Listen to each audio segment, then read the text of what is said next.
لە دوای عەقیدە و بیر و باوەڕ گرنگترین شت کە ئینسان خۆی پێوە مەشغوڵکە یا کاتی خۆی پێوە سەرفکە پەروەردەکردنی منداڵە. چونکە هەر کاتێک عەقیدە و بیر و باوەڕ ئینسان دامەزرا ئینسان خۆی ڕزگار کرد لە دۆزەخ، لە سزا و لە عەزاب. و هەر کاتێکی منداڵیشی پەروەردە کرد ئەویش بە هەمان شێوە دەبیتە سەبەبی ئەوەی کە بە هەمان شێوە یان ئەزر و پاداشی پێ زۆر ببی یاخوا نەخواستە ئەگەر منداڵەکانی باش پەروەردە نەکرد ببیتە هۆی سزادانی دایک و باوکەکەش. منداڵ نیعمەتێکی زۆر گەورەیە، بەڵام پەروەردەکردنەکەشی زۆر زەحمەت و قورسە. ئینسان هەر کاتێکی ئیشێکی ئەکە کە ئیشەکەی تەواو بوو لە دوای ئیشەکەی تەواو کۆتایی بە ئیشەکەی دێ، بەڵام منداڵ سوبحان الله ئینسان ئەگەر پەروەردەی نەکا یا دەستی ئینسانەکەی ئەگری دایک و باوکەکەی ئەگری ئەیباتە بەهەشتێ یا دەستی ئەگری خوا نەخواستە ئەیباتە جەهەنەم ئەگەر پەروەردەکەی باش نەبوو. بەڵگەمان هەیە دوو نمونە لە سوورەتی ئەلکەهف. نمونەکان ئەو کاتی کە موسا عەلەیهی سەلام لەگەڵ پیاوچاکەی ئەڕۆن منداڵێکی ئەکوژن، پیاوچاکەکە منداڵەکەی ئەکوژی. أعوذ بالله من الشيطان الرجيم فانطلق حتى إذا لقي غلاما فقتله. حكمتكي نازاني قال أقتلت نفسا ذكية بغير نفس لقد جئت شيئا نكرة. لبروي حكمتكي نازاني آخرك حكمتكي رونا كريتوا لآيات شديك هل سورة الكهف. وأما الغلام فكان أبواه مؤمنين. تماشي تأثير كاريجيرو من دال سردايكو باوشي ئەگەر باش پەروەردە نەکرێ ئەگەر تەئسیر و کاریگەریت نەبوو لەسەر پەروەردەکەی ئەوە هۆکارەکەیتی. وأما الغلام فكان أبواه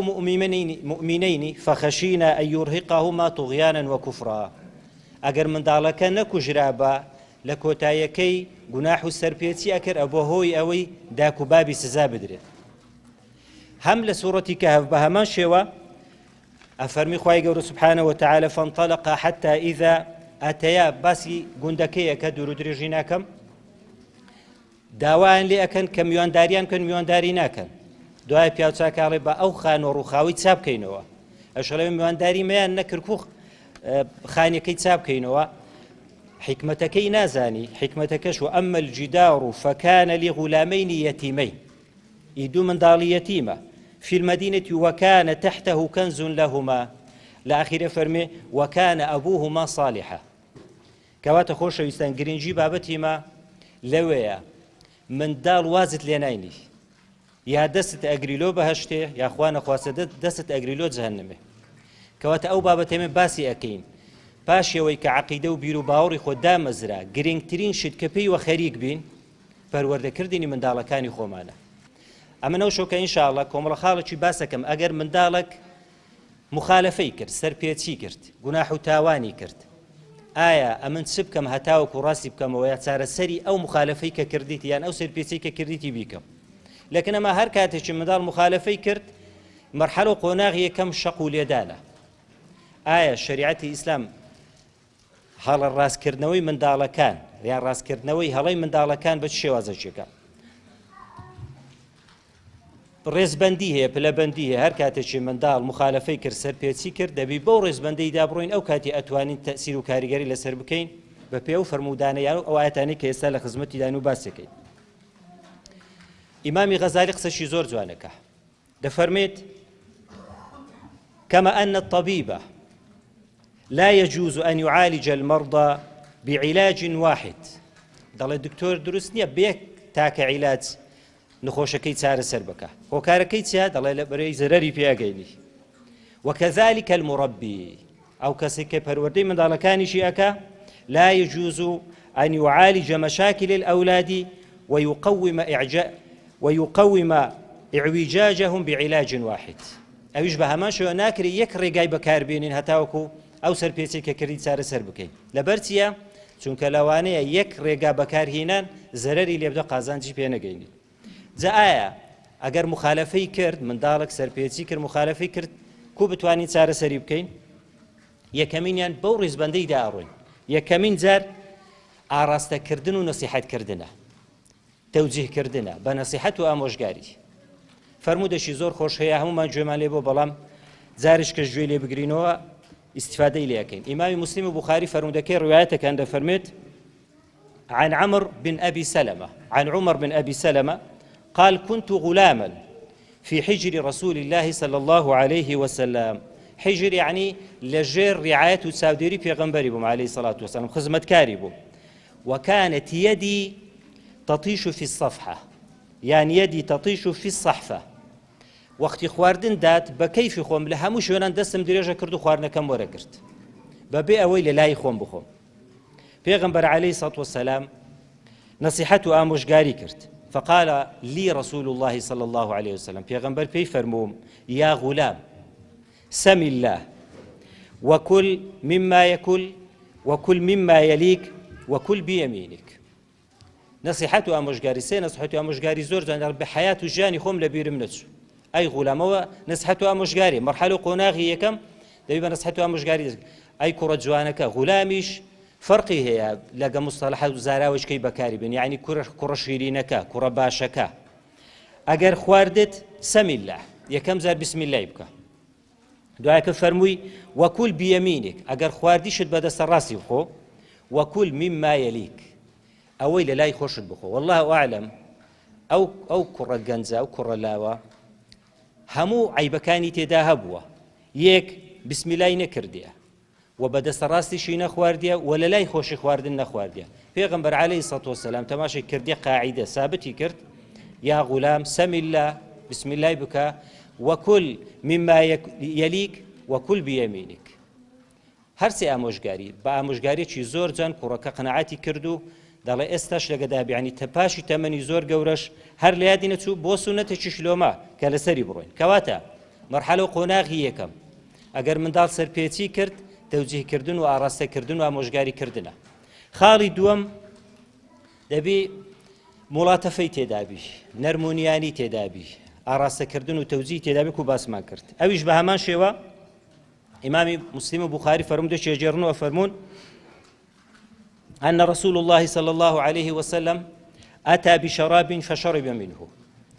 پێغەمبەر عەلەیهی سەڵات وسەلام خواردنی چەند هینە ئایا خواردنەوە ئاو بوویە شیر بوویە. پێغەمبەر عەلەیهی سەڵات وسەلام لە خواردنەوەکەی خواردەوە. وعن يمينه غلام لە دەستە ڕاستی منداڵێک بوو. وعن يساره أشياخ لە دەستە چەپیشی کۆمەڵە پیاوێکی بەتەمەن دانیشتو بوو. فقال رسول الله صلى الله عليه وسلم للغلام منداڵەکەی گوت بە کوڕە گەنجەکەی گوت ئەتەئذن لی ئەن ئوعطیە هؤلاء ئایا ڕێگەم پێ ئەدەی ئاوەکەی چونکە ئەگەر ئاوەکە تەوزیع کرا لە دەسە ڕاست تەوزیع ئەکرێ ڕێگەم پێ ئەدەی دەسە ڕاستەکەی جێبەجێ نەکەین و بیدەینە دەستە چەپی چکە پیاوەکانی لێیە. وهذه هي الملاطفة دەڵێنەوە چییە؟ خۆ حەقی خۆیتی منداڵەکە بیخواتەوە لە بەرەوەی لە دەسە ڕاست بووە. پێغەمبەر عەلەیهی سەڵات وسەلام ئەتەئذن لی ڕێم پێیادەی ئاوەکەی بدەمە دەستە چەپت کە پیاوی گەورەی لێیە. طبعاً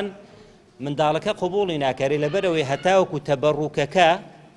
یەکەم جار دوای پێغەمبەری عەلەیهی وسەلام کە ئەخواتەوە من بیخۆمەوە.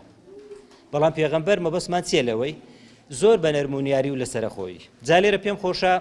وچاڵن قەوسەکی وەرگرین. پێغەمبەر عەلەیهی سەڵات وسەلام بەخۆی سونەتی دانیاری هەر کەسەکە دەستە ڕاستت لە دەستە ڕاستی خواردنەکەی ئەژێڕی. بەڵام بەخۆی تەکلیف لە چێیەکە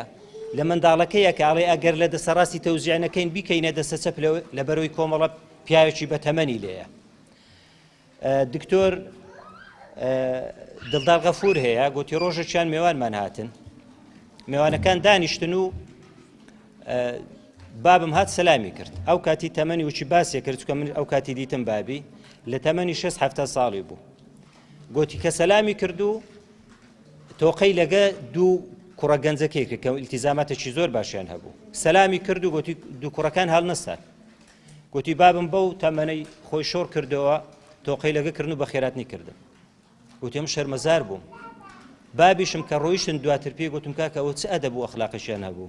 خۆ هەر لەبەر تەمەنەکەی. دوایە گوتی لە دوو گەنجەکانم پرسین کاکە ئەنگەلۆ هەر نەسات. گوتیان خۆ دروست نییە. یعنی غەڵەت تێگەیشتن لە دین. مەبەستم ئەو قەوسم پێخۆش بوو.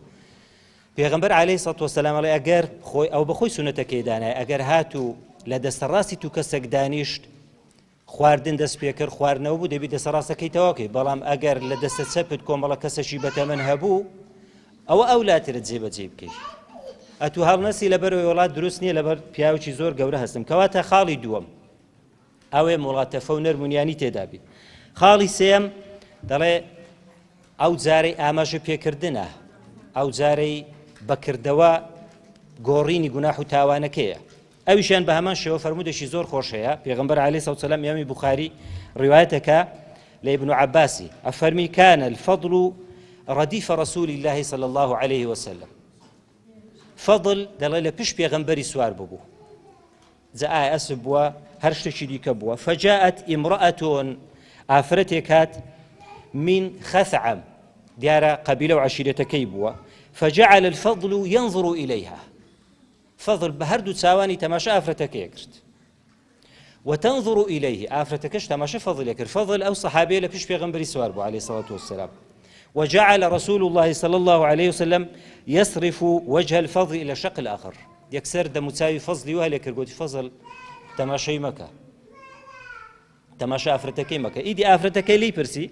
فقالت يا رسول الله صلى الله عليه وسلم إن فريضة الله تعالى على عباده في الحج أدركت أبي شيخا كبيرا لا يثبت على الراحلة علي موسمي حجي هاتيا آية بابشم حجي لسرا بەڵام لەبەر تەمەنەکەی ناتوانانی خۆ لەسەر وڵاغ و ئەو شتانە ڕابگری ئایا لە زیاتی حەجی بکەین پێغەمبەریش عەلەیهی سەڵات وسەلام پێی فەرموو بەڵێ کەواتە تەماشای فەضلی کەن فەضل گوناحەکیەکە تەماشا ئافرەتەکەیەکە بەڵام دەم و چاوی لا ئەدا ئەڵێ تەماشا ئافرەتەکەی مەکە گوناحە ئەوە مەرحەلە و قۆناغێکی دیکە لا ئەگەر هات و منداڵ سەرپێچ و گوناحی کرد خاڵێکی دیکە ئەو جارەیان سەرزەنشتیەکەین هەر کاتێک منداڵ مخالفەی کرد سەرزەنشت لۆمەیەکەی ئەویش بە هەمان شێوە طبعا ئەوانە پێمان خۆش هەموو لە فەرمودەی پێغەمبەری عەلەیهی سەڵات وسەلام وەری بگرین بۆی بیکەینە بەڵگە عین ئیمامی بوخاری فەرمودێکی ڕیوایەتەکە ئەفەرمیت ئەبی ذەر قال ئەبی ذەر فەرموویەتی سابەبت رەجولا جوونم بە کابرایەکیدا فعەیەرته بأمه جوونم بەداچی بە کابرایەکەیدا پێی گوتیە پێی گوتیە يبنى السوداء يعني كرة داك رشة دار داشي رش أسمر وأوانه فقال رسول الله صلى الله عليه وسلم يا أبا ذر أعيرته بأمه آية قصد بداشي أو كابراي قوتيا أو صحابي قوتيا إنك امرؤ فيك جاهلية أولي رتوبيخة أي كر أتو صفتش جاهلية تداهر معه کەواتە ئێستا العان مەرحەلە قۆناغێکی کە هات ئەو جاری سەرزەنشت لۆمەکردن ئەگەر منداڵێک مخالفی کرد لۆمە یەکەم سەرزەنشت یەکەم دەڵم کاکە کارێکی خراپت کرد ئیشێکی خراپت کرد طبعا ئەوە دوای سەحابە کە داوای لێبوردنی ئەکاڵێ سەری دانا وتی پێم خۆشە تۆڵەکە بەو شێوەی بی پێم لەسەر سەری دابنێ هەتا وەکو جارێکی کە مخالفەی نەکەم ئینشەڵێ مادەم زمانت لا ئیلاهە ئیلڵڵا گوتیا قەت ئەوەی ناکەم طبعا لە ئاخیری فەرمودەکەی هەرچەندە لە بابەتەکەش دەرئەچین ئەفەرمیت ئەرێ هەر کەسێک خزمەتکارێکی لەبەردەستی بوو ئەفەرمێت فليطعموا مما يأكل وليلبسه مما يلبس ولا تكلفوهم من العمل ما لا يطيقون وإن كلفتموهم فأعينوهم سار ئامۆژگاریەکە لەبەرەوەی ئێستاش کۆمەڵە خەڵکێک هەیە خزمەتکار و خزمەتگوزاری لە ماڵە ئەگەر هات و لە ماڵێ بوون دەڵێ لەو خواردنەی کەی خۆی پێیان بدە وەلەو جلو بەرگەی ئەی پۆشی ئەوانیش با لەبەری بکەن و ئیش و کارێکی لە سەرشانی دامن ئەگەر لە توانای نەبوو و ئەگەر ئیشیشت پێسپارد یارمەتی بدە و خاڵێکی دیکە لەو خاڵانی کە پێویستە لە کاتی پەروەردەکردنی منداڵی یان ئەگەر هات و منداڵێک سەرپێچی کرد کو بتوانین ڕاستی بکەینەوە هەڵەکە ڕاستکەینەوە ئەو جارەی ئەلئیرشاد إلى الخطأ بالهجر ئەو جارەی قسانی لەگەڵ ناکەین خۆی لێ ڕائەگرین ئەویشیان بە هەمان شێوە ئیمامی بوخاری